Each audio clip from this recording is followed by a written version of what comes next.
वैराग्य प्रकरण। शरीर की निंदा की गई है।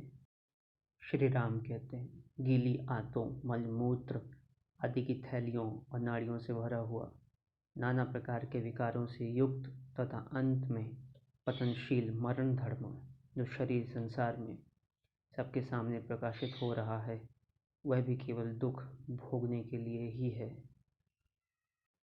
यह थोड़े से खान पान आदि के द्वारा ही आनंदित हो उठता है और थोड़े से ही शीत घाम आदि से खिन्न हो जाता है। अतः इस शरीर के समान गुणहीन, शोचनीय व अधम दूसरा कोई नहीं। जहाँ इंद्रिय रूपी पशु कतार बांधकर खड़े रहते हैं, कृष्णारूपिणी गृहस्वामिनी बारंबार घर आंगन में डोलती फिरती है तथा जिसके समस्त अवयवों को आसक्ति रूपी गेरू आदि के रंग से रंगा गया है, वह शरीर रूपी ग्रह मुझे अभिष्ट नहीं है। भगवान कहते हैं, जो समस्त रोगों का घर है, झुर्रियों तथा पके बालों का नगर है और समस्त मानसिक चिंताओं का दुर्गम वन है, वह देह गेह मुझे प्रिय नहीं है। यह शरीर एक भयानक वन है। इंद्रियां ही इस जंगल के भालू हैं जो अपने रोष के कारण इसे दुर्गम बनाए हुए हैं। यह भीतर से सूना है तथा अनेकानेक निस्सार खोजरों से युक्त है। इसकी दिशा रूपी कुंजें घोर अज्ञान अंधकार से व्याप्त होने के कारण गहन जान पड़ती हैं, अतः यह मुझे कदापि प्रिय नहीं है। यहाँ धन संपत्ति, राज्य, शरीर, नाना प्रकार की चेष्टाओं और मनोरथों से क्या लेना देना, क्योंकि काल कुछ ही दिनों में इन सबको अपना ग्रास बना लेता है। मुने, यह शरीर केवल रक्त और मांस का ही बना हुआ है। इसका एक ही धर्म है, विनाश। जो लोग इन नाशवान शरीरों में आस्था रखते हैं, इन्हें नित्य स्थिर रहने वाला मानते हैं तथा जो संसार की स्थिरता पर भी विश्वास करते हैं, वे मोह रूपी मदिरा का पान करने में उन्मत्त हो गए हैं। उन्हें बारंबार धिक्कार है।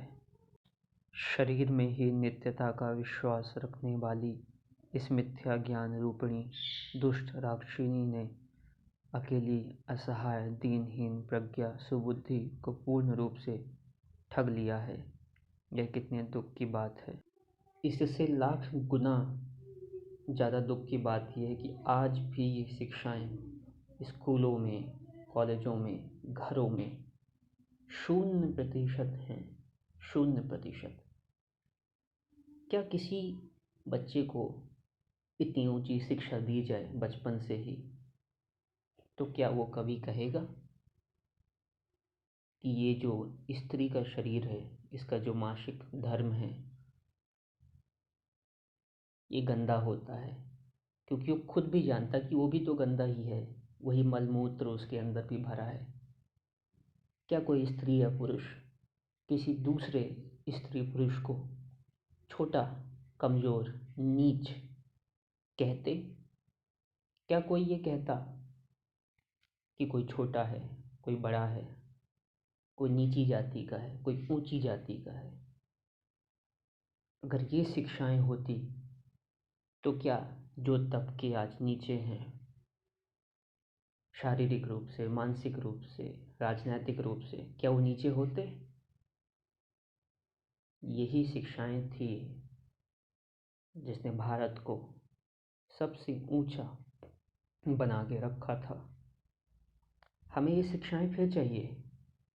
आज शारीरिक रोग, मानसिक रोग बढ़ते ही जा रहे हैं और आप कितने मनोवैज्ञानिक बैठा लें, दवाइयाँ बना लें, वो आगे चल के केवल व्यापार ही बनेंगे।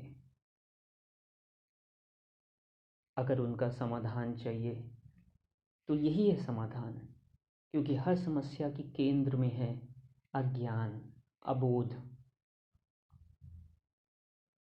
इन शिक्षाओं को अपने बच्चों, उससे पहले खुद को दें, बेहतर व्यक्ति बने। आप पाओगे कि अपने आप समाज बदल जाएगा।